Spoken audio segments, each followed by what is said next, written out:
لا حول ولا قوة إلا بالله العلي العظيم. أعوذ بالله من الشيطان اللعين الرجيم. بسم الله الرحمن الرحيم. رب اشرح لي صدري ويسر لي أمري واحلل عقدة من لساني يفقهوا قولي. اللهم صل على محمد وآل محمد وعجل فرجهم. خیران عزیزان، السلام علیکم ورحمۃ اللہ وبرکاتہ. امید ہے کہ آپ سب خیریت سے ہوں گی. آج کا درس ہمارا جو ہے وہ احکام مسائل ہے، اور ہم طہارت کے باب جو ہے وہ پڑھتے ہوئے آ رہے ہیں. پچھلے درس میں ہم لوگوں نے جو ہے تو پانی کی قسمیں پڑھی تھی کہ قلیل پانی کیا ہوتا ہے اور قرپانی کیا ہوتا ہے، ان کی مقدار کیا ہوتی ہے، اور کون سی چیز اس میں اگر حائل ہو جائے تو کس طرح سے قلیل پانی نجس ہو جاتا ہے، کس طرح سے قرپانی نجس ہو جاتا ہے، اور پانی خود نجس چیزوں کو جو ہے وہ یعنی نجاست کی بھی جو ہے نجاست کو ختم کر دیتا ہے، مثلا زائل کر دیتا ہے. لیکن پانی بذات خود اگر نجس ہو جائے تو کوئی بھی چیز اس کو پاک نہیں کر سکتی. خوب، یہ چیزیں ہم لوگوں نے مسئلے میں پڑھی تھی پچھلے درس میں. خوب، آج کے درس میں ہم نے پڑھنا ہے احکام طہارت میں سے جو ہم پڑھتے آ رہے ہیں اسی باب میں سے. یہ بات محتاج بیان نہیں ہے کہ صفائی جسمانی صحت کے لیے اشد ضروری ہے. اسلام میں صفائی کا کیا مقام ہے، اس کو سمجھنے کے لیے یہی بات کافی ہے کہ اسلام نے صفائی اور پاکیزگی کو جزء ایمان قرار دیا ہے. نظافت ایمان میں داخل ہے. کہیں فرمایا پاکیزگی نصف ایمان ہے. اس کو جو اہمیت دی ہے اور اس کے دوسرے ادیان میں جو ہے مثال مل نہیں سکتی.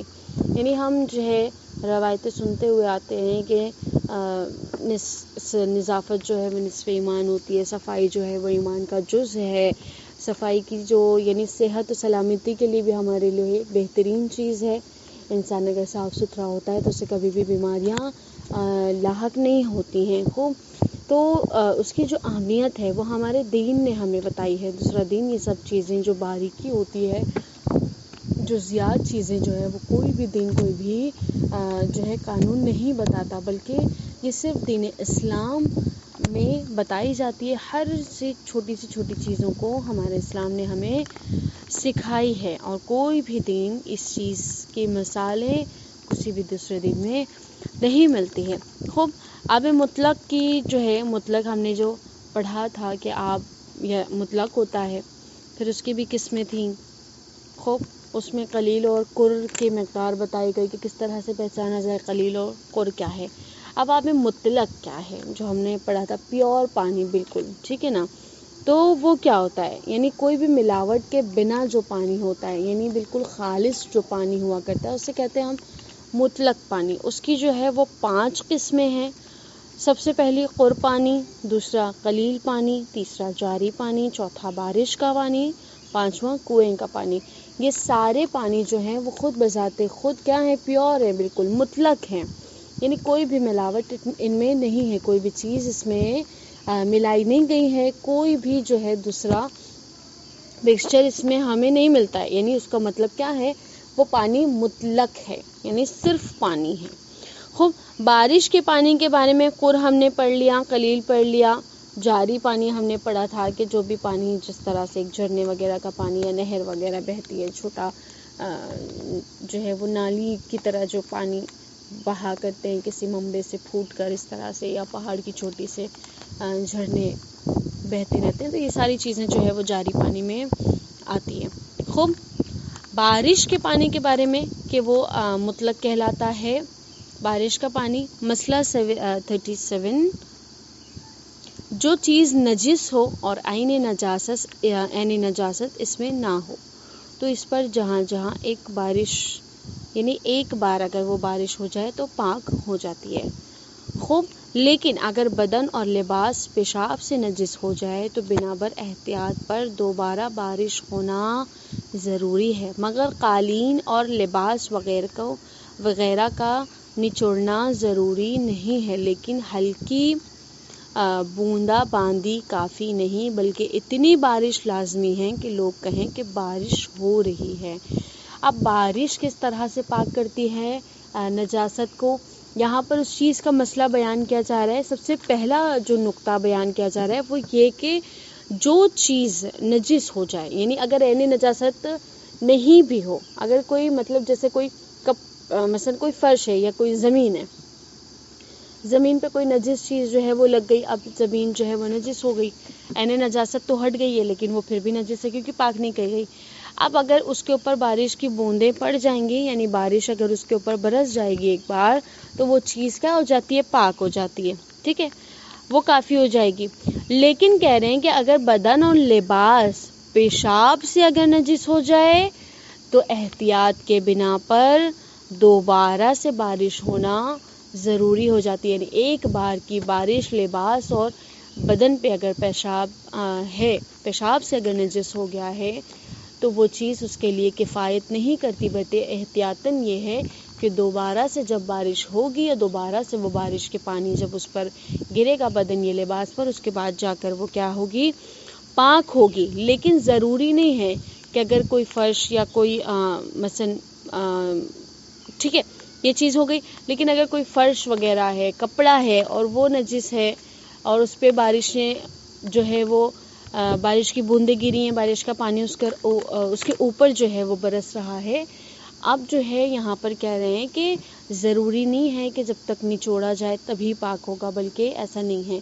بس اس چیز کو اگر اس میں حائل ہو گیا، اس چیز سے گزر گیا وہ پانی، تو وہ چیز کیا ہو جاتی ہے؟ قالین وغیرہ یا کوئی کپڑا وغیرہ یا کوئی فرش وغیرہ اگر اس طرح سے پاک ہوتا ہے تو وہ بس پانی اس کے اوپر برس جائے، بس اتنا ہی کافی ہو جاتا ہے، بلکہ نچوڑنا اس کے لیے ضروری نہیں ہوتا.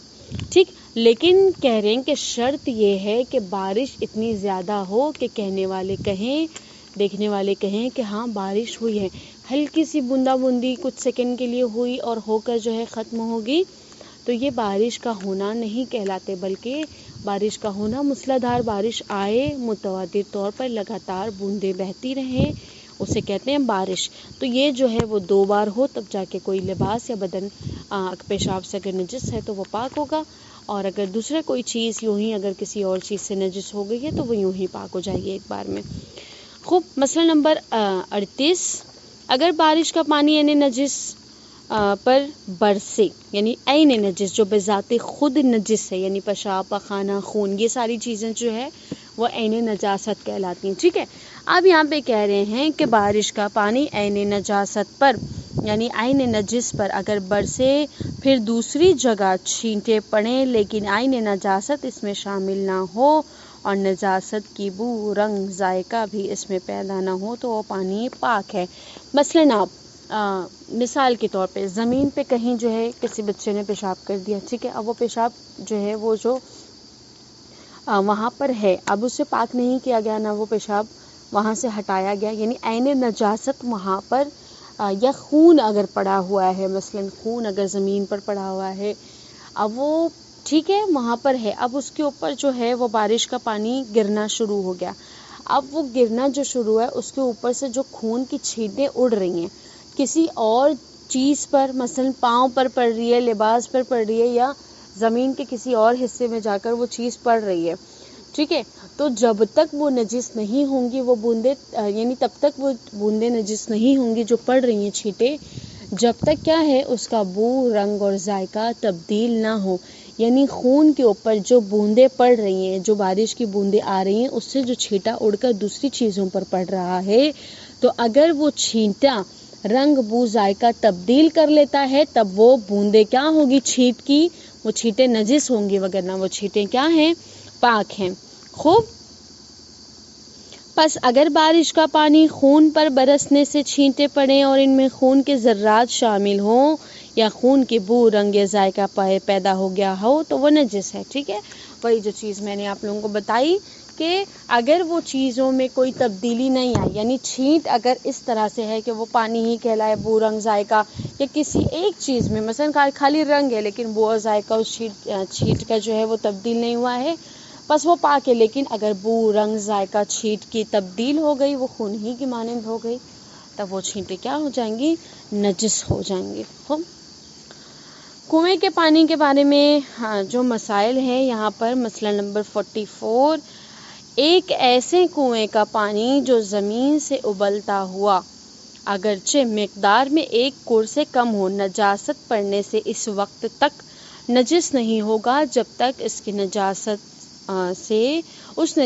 سے اس کے بو رنگ ذائقہ بدل نہ جائے۔ وہی کر کا جو ہے وہ احکام ہے، کر کی ہی کنڈیشنز ہیں کہ جس طرح سے کر پانی رو بو رنگ ذائقہ تبدیل ہونے پر ہی نجس ہوتا ہے اگر یعنی نجاست یا نجس چیز اس میں گر گئی ہے، اسی طرح کنویں کا پانی بھی جو ہے وہ قانون رکھتا ہے کہ کنویں کا پانی اگرچہ کر پانی سے کم مقدار میں ہو، یعنی پھوٹ کر آ رہا ہے نا وہ، بس وہ جو ہے وہ مطلق پانی جو کنویں کا ہے وہ کر کی ہی کنڈیشنز رکھتا ہے۔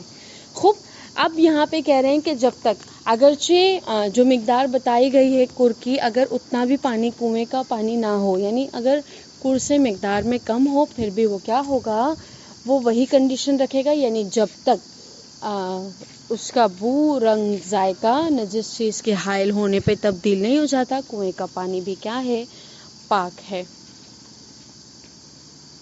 لیکن مستحب یہ ہے کہ بعض نجاستوں کے گرنے پر کنویں سے اتنی مقدار میں پانی نکال دیں جو مفصل کتابوں میں درج ہے۔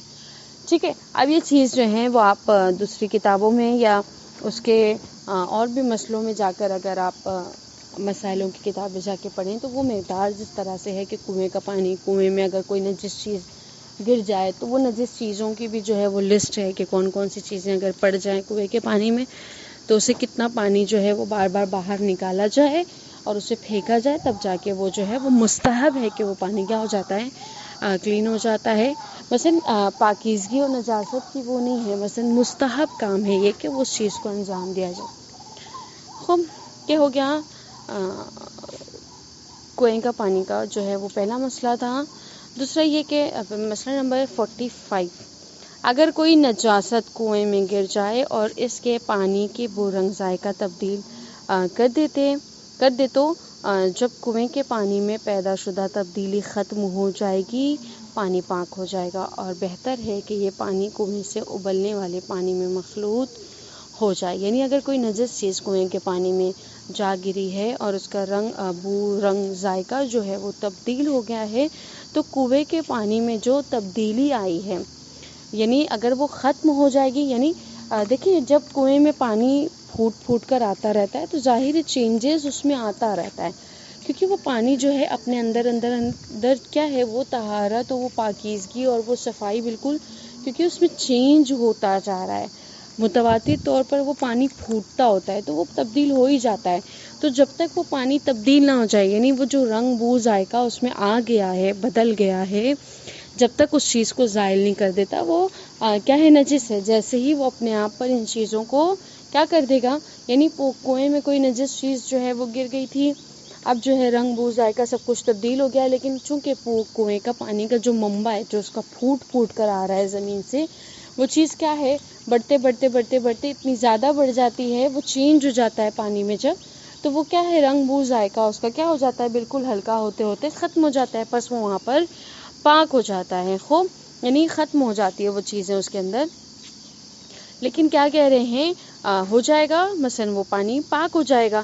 بہتر یہ ہے کہ پانی کنویں سے ابلنے والے پانی میں مخلوط ہو جائے، یعنی وہ اچھا ہے کہ وہ جو جہاں سے پانی ابل کر آ رہا ہے کنویں میں، اسی میں جا کر وہ کیا ہو جائے، بدل جائے۔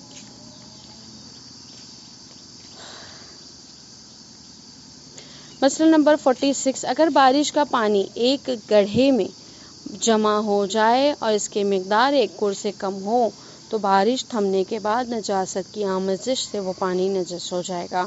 یعنی اگر کوئی گڈھا ہے یا کوئی اگر برتن رکھا ہوا ہے، کوئی چیز اگر رکھی ہوئی، بارش جب تک ہو رہی ہے تو وہ جو ہے وہ کر کی ہی کنڈیشنز رکھتا ہے۔ جیسے ہی بارش تھم جاتی ہے، اگر بارش ہوتے ہوئے اس چیز میں، یعنی وہ گڈھا، چھوٹا سا گڈھا ہے، کر کی مقدار نہیں رکھتا، لیکن بارش کا پانی اس میں کیا ہے، بارش کا پانی اس میں جمع ہو کر کیا ہو گیا، وہ اگرچہ کر کی مقدار نہیں رکھتا، لیکن بارش جب تک ہوتی رہے گی وہ جو ہے کر کی ہی کنڈیشنز رکھے گا، ٹھیک ہے۔ لیکن جیسی بارش تھم جاتی ہے، چونکہ یہ گڈھا کر کی مقدار کا نہیں تھا، یا وہ ظرف یا برتن، کوئی مثلا ظرف و برتن اگر کوئی ہے، یا کوئی بالٹی رکھی ہو کوئی جو ہے یہ ساری چیزیں ہیں اور اس میں پانی جمع ہو گیا. اب جب بارش رک گئی ہے تو یہ چیزیں اس کے جو لاحق تھی، اس کے اوپر جو قانون ہے قرق پانی کا تھا، وہ چیزیں ہٹ جائے گی. اب اس میں اگر کوئی نجس چیز گر جائے تو وہ پانی فوراً سے کیا ہو جائے گا؟ نجس ہو جائے گا. مسئلہ نمبر 152.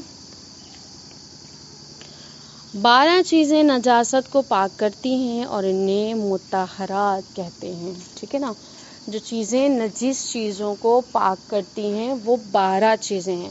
یعنی 12 چیزیں ایسی ہے کہ جو نجاست کو زائل کرتی ہیں، نجاست کو ختم کرتی ہیں، نجس چیزوں کو پاک کیا کرتی ہیں. کہ جس میں سب سے پہلی چیز جو ہے وہ پانی ہے، دوسری زمین، تیسری سورج، چوتھا استحالہ، پانچواں انقلاب، چھٹا انتقال، ساتواں اسلام، آٹھواں طبیعت، نواں عین نجاست کا برطرف ہونا، 10واں نجاست کھانے والے حیوان کا استبراء، 11واں مسلمان کا غائب ہونا، 12واں ذبح ہوئے حیوان کے بدن سے خون کا خارج ہو جانا. یہ جو ہے 12 مطہرات ہیں، یعنی نجس کو پاک کرنے والی چیزیں ہیں کہ جو پاک کرتی ہیں. سب سے پہلے زمین کے شرائط کے ساتھ پاک کرتی ہے. زمین کن شرائط کے ساتھ پاک کی جاتی ہے؟ یعنی اگر زمین نجس ہو جائے خود تو وہ کیسے پاک ہوتی ہے؟ خوب مسئلہ 177. زمین پاؤں کے تلوے اور جوتے کے نچلے، یعنی زمین جو پاک کرتی ہے. ہم نے یہاں پر جو دوسرا پڑھا، مثلا پانی کا تو ہم نے پڑھ لیا کہ پانی کس طرح سے پاک کرتا ہے چیزوں کو، پانی کس طرح سے مطہرات ہے. اب جو دوسرا نقطہ تھا، دوسرا مطہرات میں سے تھا، وہ زمین تھا. یعنی زمین کن شرائطوں میں جو ہے وہ پاک کرتی ہے.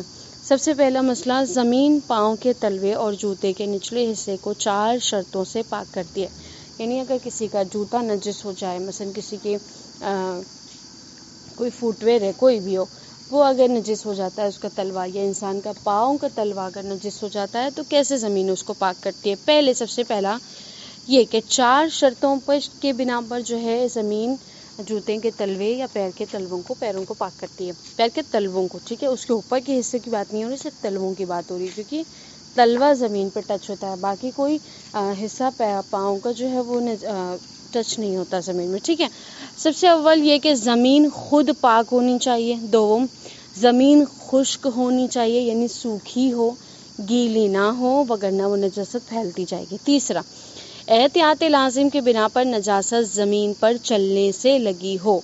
یعنی احتیاط لازم یہ ہے کہ جو نجاست اس کے پیر یا اس کے جوتے چپل میں لگی ہوئی ہو وہ خود زمین سے ہی لگنی چاہیے. کسی اور چیز کی نجاست ہم چاہیں کہ مثلا یہاں پہ آ جائیں اور وہاں زمین پر چل کر ہم اسے ختم کر دیں، زمین پہ ٹچ کر کے ہم اسے ختم کر دیں، تو وہ کنڈیشنز یہاں پر نہیں آتی. احتیاط لازم کے بنا پر نجاست زمین سے ہی لگی ہوئی ہو. چہارم، عین نجاست، مثلا خون اور پیشاب یا متنجس جیسے مٹی پاؤں کے تلوے یا جوتے کے نچلے حصے میں لگی ہو. وہ راستہ چلنے یا پاؤں زمین پر رگڑنے سے دور ہو جائے. لیکن اگر عین نجاست زمین پر چلنے یا زمین پر رگڑنے سے پہلے ہی دور ہو گئی ہو تو احتیاط لازم کے بنا پر پاک نہیں ہوں گے. البتہ ضروری ہے کہ زمین مٹی یا پتھر یا اینٹوں کے فرش یا ان سے ملتی جلتی چیز پر مشتمل ہو. قالین اور دری وغیرہ اور چٹائی یا گھاس پر چلنے سے پاؤں کا نجس تلوا جوتے کا نجس حصہ پاک نہیں ہوتا. یہاں کہہ رہے ہیں کہ جو نجاست کی شرط کہی ہے کہ نجاست زمین سے ہی لگی ہو، ٹھیک ہے، تو وہ پاؤں رگڑنے اور چلنے سے جو ہے وہ کچھ قدم چلنے سے جو ہے وہ پاک ہو جاتی ہے. لیکن کہہ رہے ہیں کہ اگر رگڑنے اور چلنے کے پہلے ہی زائل ہو جائے، مثلا میں چل رہی ہوں اور چلتے چلتے جو ہے وہ زمین میں خون پڑا ہوا تھا، خون میرے پاؤں میں لگ جاتا ہے اسی زمین سے. اب خون میرے پاؤں میں لگ گیا، ٹھیک ہے، اب جب لگ گیا ہے یا پیشاب ہے، اگر وہ پاؤں میں آ کر لگ جاتا ہے اور اس سے پہلے کہ میں زمین پہ پاؤں رگڑ کر پاک کروں یا چل کر اسے زائل کر دوں، یعنی نجاست اس کی، لیکن یہاں پر کیسے، ابھی میں نے رگڑا بھی نہیں تھا اور میں چلی بھی نہیں ہوں، لیکن وہ چیز زائل ہو گئی ہے. اب اگر میں چاہوں کہ میں زمین پر چل کر یا رگڑ کر اس حصے کو جو ہے وہ پاک کر لوں تو یہاں پر اس شرط میں یہ پاک نہیں ہوگا۔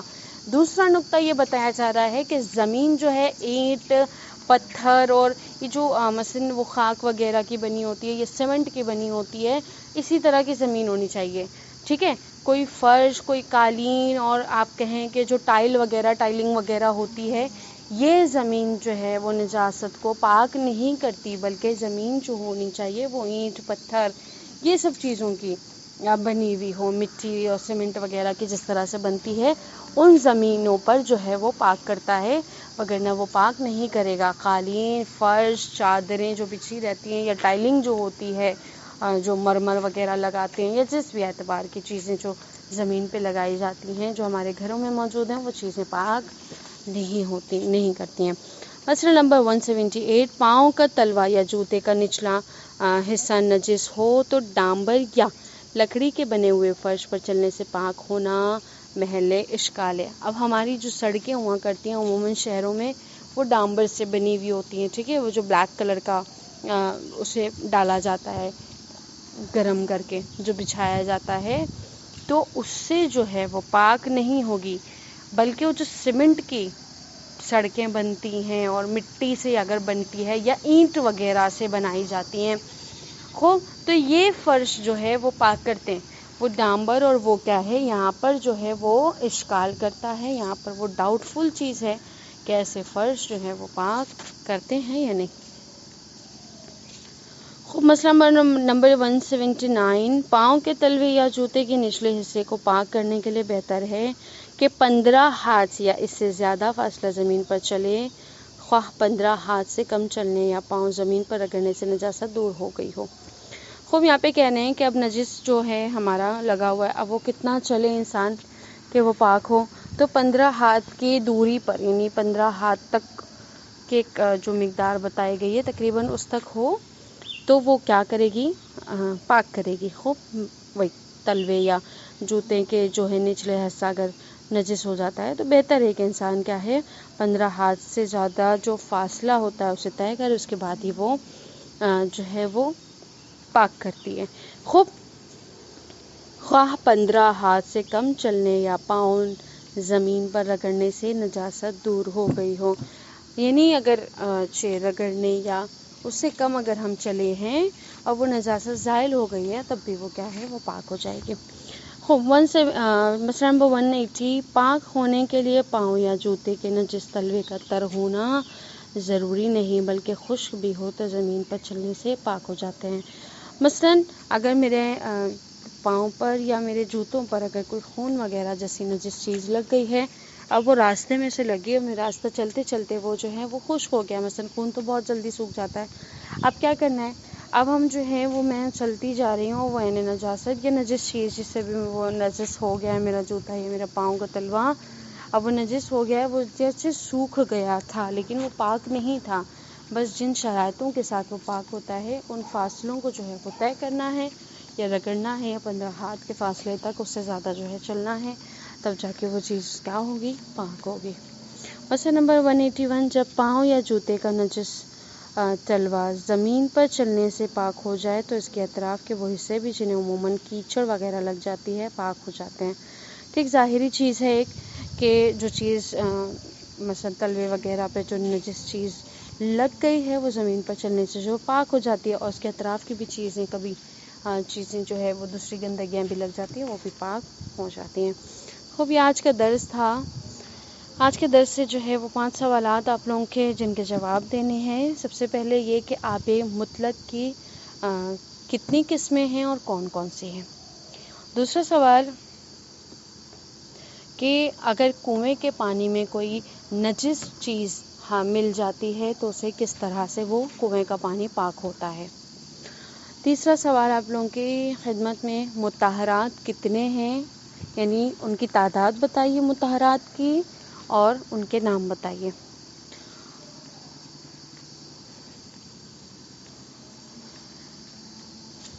چوتھا سوال، اگر زمین نجس، مثلا اگر زمین گیلی ہے تو کیا وہ جوتے کے نچلا حصہ یعنی جوتے کا جو تلوا ہے اور جو پاؤں کا نچلا حصہ ہے کیا وہ پاک کرتی ہے؟